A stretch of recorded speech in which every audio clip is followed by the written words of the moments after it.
بسم اللہ الرحمن الرحیم۔ السلام علیکم ورحمۃ اللہ وبرکاتہ۔ آج ہم بات کرنے لگے ہیں بندش کے متعلق۔ آپ نے اکثر یہ لفظ سنا ہوگا کہ فلاں کام میں بندش ہے، رزق میں بندش ہے، کاروبار میں بندش ہے، رشتے میں ہے، صحت میں ہے۔ تو یہ بندش کس سے کہتے ہیں؟ بندش سے کیا مراد ہے؟ یاد رکھیں، بندش سے مراد کسی چیز یا کام کو باندھ دینا، روک دینا۔ مثلا اگر نکاح پر بندش ہو تو نکاح نہیں ہوتے، اولاد پر ہو تو اولاد نہیں ہوتی، کاروبار پر ہو تو کاروبار نہیں چلتا۔ اس طرح جس چیز پر بندش کر دی جائے وہ چیز بند ہو جاتی ہے۔ بندش مختلف طریقوں سے کی جاتی ہے، جو خاص طور پر کسی کام یا چیز کو روکنے کے لیے کیا جاتا ہے۔ اس میں روحانی مخلوقات مسلط کی جاتی ہیں، پڑھائی کے ذریعے، مختلف چلوں کے ذریعے، تعویذات کے ذریعے، جو دماغ پر پھر اثر کرتی ہیں۔ گاہک کو یا دکاندار نظر نہیں آتا یا اس سے بدظن ہو جاتا ہے، چاہے وہ دوسروں سے سستا سامان بیچ رہا ہو۔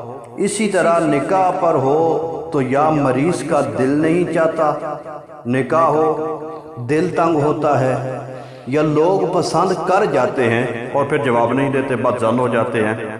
اسی طرح باقی معاملات میں بھی ہوتا ہے، یعنی کہ جس کام میں بندش ہو جائے تو وہ اس کام میں پریشانی انسان کو اس انداز سے دیکھنے کو ملتی ہے۔ یاد رکھیں، اب یہ بندش کیوں کی جاتی ہے؟ تو حاسد لوگ کسی کا چلتا کاروبار دیکھ کر یا اس وجہ سے گاہک ہمارے پاس آئیں، کاروبار پر بندش کروا دیتے ہیں۔ اسی طرح اگر کسی نے رشتہ مانگا نہ دیا تو مخالف پارٹی بدلہ لینے کے لیے بندش کروا دیتے ہیں۔ نیز وجہ کوئی بھی ہو سکتی ہے۔ اس کے علاوہ جائز حالات میں، مثلا دو لوگوں میں ناجائز تعلق پر بندش، جو ناحق بولتا ہو اس کی زبان پر بندش، جو ظلم و ستم کرتا ہو اس کی اس عادت پر بندش، اور جو نشہ کرتا ہو اس پر بندش۔ یعنی یہ جو میں نے آخر میں ایک دو صورتیں عرض کی ہیں، یہ جائز صورتیں ہیں۔ مثلا اگر کسی کا ظلم و ستم حد سے زیادہ ہو چکا ہے، کوئی جو ہے زبانی طور پر زیادہ جو ہے تکلیف دے رہا ہے، تو پھر اس کے لیے یہ بندش کروانا یہ جائز قسم کیا۔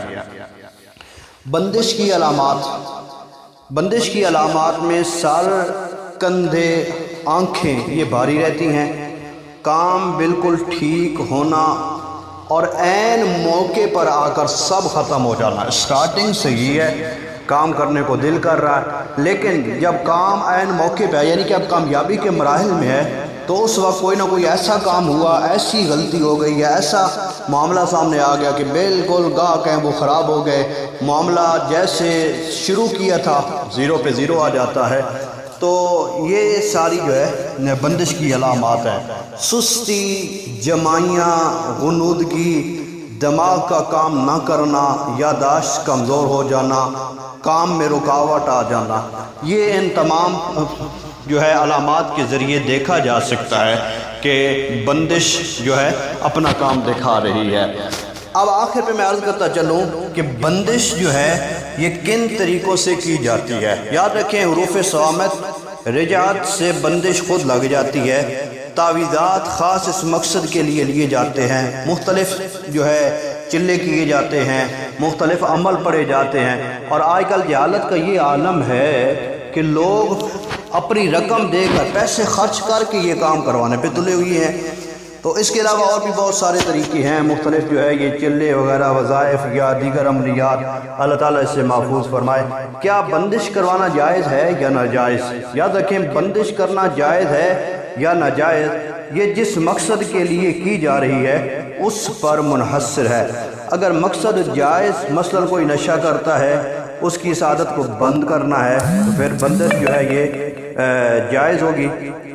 اگر کوئی نشہ کرتا ہے اور اس کی اس عادت کو بند کرنا ہے تو پھر یہ بندش جو ہے وہ جائز ہوگی۔ کسی کا زبردستی نکاح کیا جا رہا ہے تو بندش جائز ہوگی۔ طلاق پر بندش جائز ہوگی۔ اگر مقصد ناجائز ہے تو پھر بندش بھی ناجائز ہوگی، اور اگر مقصد جائز ہے، بہتر ہے، تو پھر اس کے لیے بندش کرنا بھی یہ جائز ہوگا۔